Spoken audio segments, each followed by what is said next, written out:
전국에 폭염이 이어지고 있습니다. 정부와 각 지자체는 8월 중순까지 예고된 폭염 장기화에 따른 인명과 재산 피해를 최소화하도록 총력을 기울여 주시길 바랍니다. 특히 폭염 취약계층과 농촌 지역의 어르신들에 대해 각별한 관심을 갖고 챙기시길 바라며 건설 현장의 근로자들이 야외에서 무리하게 일하다가 쓰러지는 일이 없도록 예방수칙 홍보와 현장 점검에도 만전을 기하기를 바랍니다. 오늘은 8월 임시국회가 시작되는 날입니다. 민주당의 입법 폭주에는 브레이크가 없습니다. 오늘은 불법 파업 조장법인 노조법 개정안을 끝내 본회의에서 강행 처리하겠다고 합니다. 국민의힘은 지난 8월 2일 민주당이 일방적으로 강행 처리한 현금살포법과 함께 오늘 8월 임시국회 첫날 불법 파업 조장법이 끝내 본회의를 통과하여 정부에 이송되면 대통령께서 제2요구권을 행사하실 것을 강력히 건의드리고자 합니다. 22대 국회가 시작한 지도 벌써 2달이 넘었습니다. 그동안 우리 국회가 국민께 보여드린 모습은 극한 대립밖에 없습니다.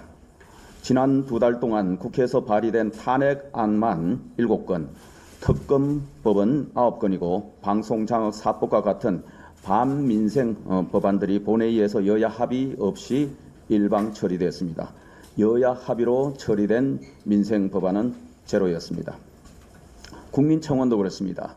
22대 국회 개원 이후로 5만 명 이상 동의를 받은 청원이 총 20건입니다. 그런데 민주당은 오직 대통령 탄핵 청원 한 건에 대해서만 위헌위법적인 정쟁용 청문회를 이틀이나 열었습니다. 지난 2달 동안 국회는 거대 야당의 입법 폭주로 가득 찼고 갑질과 막말만 난무했습니다. 민생은 어디에도 없었습니다. 국회가 국민들께 언제까지 이런 모습만 보여드릴 수는 없습니다. 민주당에 호소합니다. 오늘 시작되는 8월 임시국회에서는 소모적인 정쟁은 그만 멈추고 부디 민생으로 돌아올 것을 촉구합니다. 박찬대 원내대표께 민생 입법 처리를 위한 제안을 드립니다. 지난 21대 국회에서 대통령의 제2요구로 폐기된 법안, 그리고 여야 간에 충분히 논의되지 않아 합의되지 않은 정쟁 법안의 본회의 상정은 당분간 중단하고 각 상임위에서 민생 법안부터 우선적으로 집중 논의해서 여야 합의로 처리할 것을 촉구합니다.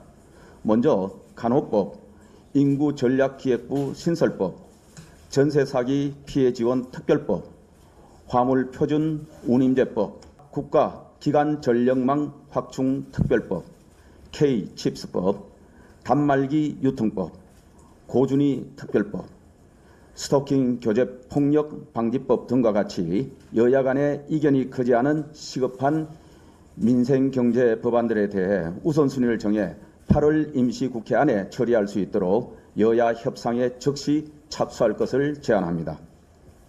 아울러 저출생과 연금개혁, 그리고 금투세, 종부세, 상속세 등 세제 개편과 같은 시급한 민생개혁 과제에 대해 여야 간 이견을 좁히기 위한 협상도 함께 진행할 것을 제안합니다. 뿐만 아니라 지난 2달 동안 5만 명 이상의 동의를 얻은 국민청원 중에 정쟁 소지가 크지 않고 민생 입법과 직결된 청원들에 대해 소관 상임위에서 청원 심사 소위를 즉시 열 것을 제안합니다. 당리당략에 집착한 무리한 청문회와 정쟁 입법 강행 처리 시도를 중단하고 민생국회 복원을 위한 민주당의 진정성 있는 태도 변화를 기대합니다. 국민의힘은 민생을 위한 여야 간 대화, 여야정 협의를 언제든 환영합니다. 이상입니다.